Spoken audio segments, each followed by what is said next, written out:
Friday, June 12th, 1942. I woke up rather early today and was unable to go back to sleep. It took me a moment to remember why, but then it came to me. It was my 13th birthday. I was ever so excited. All of my friends came over and we watched The Lighthouse Keeper with Rin Tin Tin. I received many delightful presents from everyone. Books, sweets, roses and peonies, money, a few other things, and of course, you. It seems silly for someone like me to keep a diary, because I have never done so before, and that I, nor anyone else for that matter, would be interested in the thoughts and ramblings of a 13-year-old schoolgirl. But it doesn't matter, because this is for me, and me only, to bring out everything that lies deep inside my heart. Since I have no such friend that I can do that with yet, I am going to name you my new friend, Kitty. Life for us being Jewish people, has been much different as of late.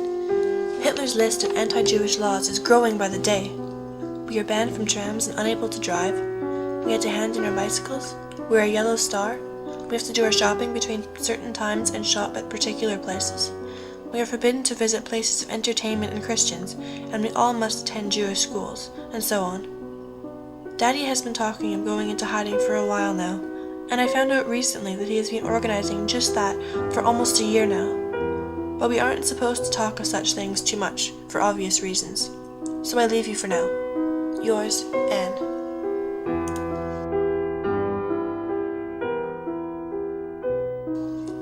Thursday, July 9th, 1942. Dear Kitty, Margot, my older sister, received a letter of deportation today, and Daddy said that we could not wait any longer. We must go into hiding. Only Daddy knows where it is. So we packed up and he let us out into the pouring rain. We received many sympathetic looks from drivers wanting to give us a ride, but the little yellow star that we had to wear said everything.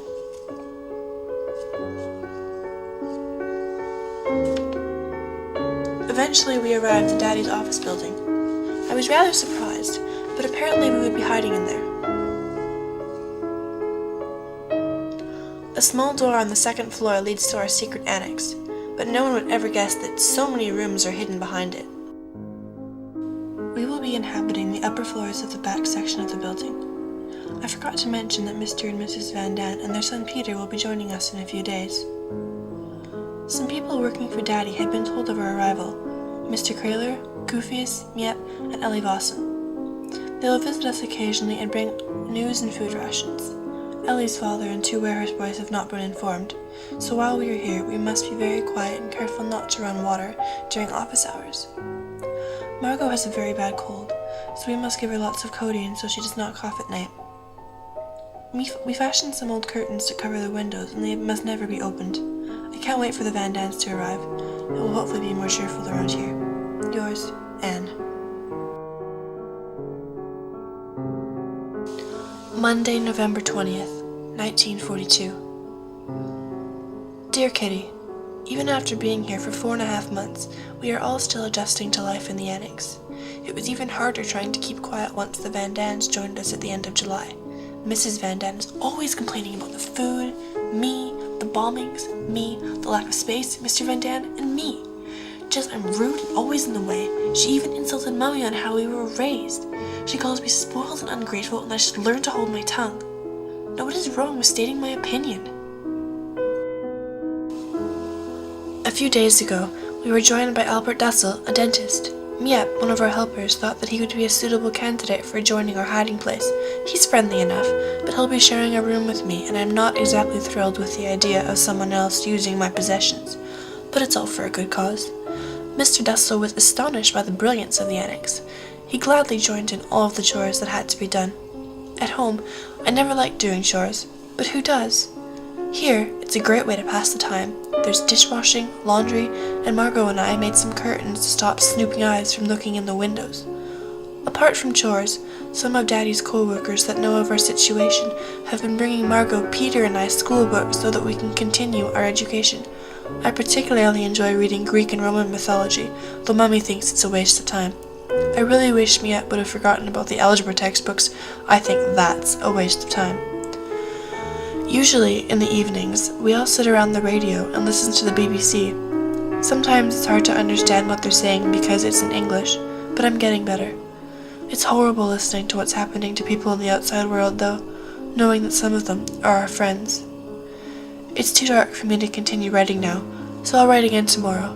Yours, Anne. Sunday, December 18th, 1943. Dear Kitty, I think I'm going to go mad. Mommy doesn't comfort me like a mother should, and she never defends me when someone is ranting about my so-called pig-headedness, and she drops everything on me. Never perfect Margot. I'm so used to it now that I'm indifferent to both Mummy's jawing and Margot's moods. I feel much more warm to Daddy, and I know she's sad about that, but there's nothing I can do. I cried myself to sleep last night, but I had to stifle my sobs so Mr. Dussel would not hear me. Just silent tears. Kitty, I miss the feel of wind and rain on my face. What I wouldn't do to get out of here. My only escape is my schoolwork and my developing friendship with Peter Van Damme. I always thought he shared his mother's view about me and preferred Margot, but I do not think that's the case anymore. He's so easy to talk to, and we sometimes talk for hours. I think he's very much like me in the fact that we try to hide our feelings when around everyone else. I'm glad that I have someone else to confide in, second to you, of course.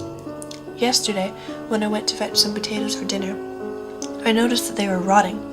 I thought this was going to be a disaster, but once they were skinned, chopped, and cooked, everything was fine. I forgot to mention some important news. Our potato, butter, and jam supplier, as well as Mr. Brower, our food ration coupon forger, were arrested. We thought we were done for, but fortunately, they were released because of Mr. Brower's new child. Speaking of food, it's dinner time now. Yours, Anne.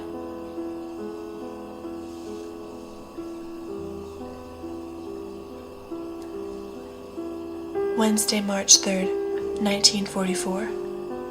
Dear Kitty, being stuck in the annex is dreadfully boring. I know you must get sick of hearing me talk of the same things over and over again, but I have found something new to do. I like to look through the curtains at the outside world. It's nice to see that there are at least some people that are free.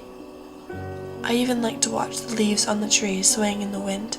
I can easily imagine a summer's breeze on my face in these moments. I don't think anyone would be happy if they found out what I was doing, so I do it when it's dark. That way everyone will be gathered around the radio and no one will be able to see me from outside. I heard something very interesting on the BBC last night. They wanted people to hand in letters and diaries after the war, so people could get a better understanding of what was endured. I've always wanted to write a book, but not just any story. I want it to be remembered. I want to keep on living after my death. But for now, all I can do is dream. Yours, Anne.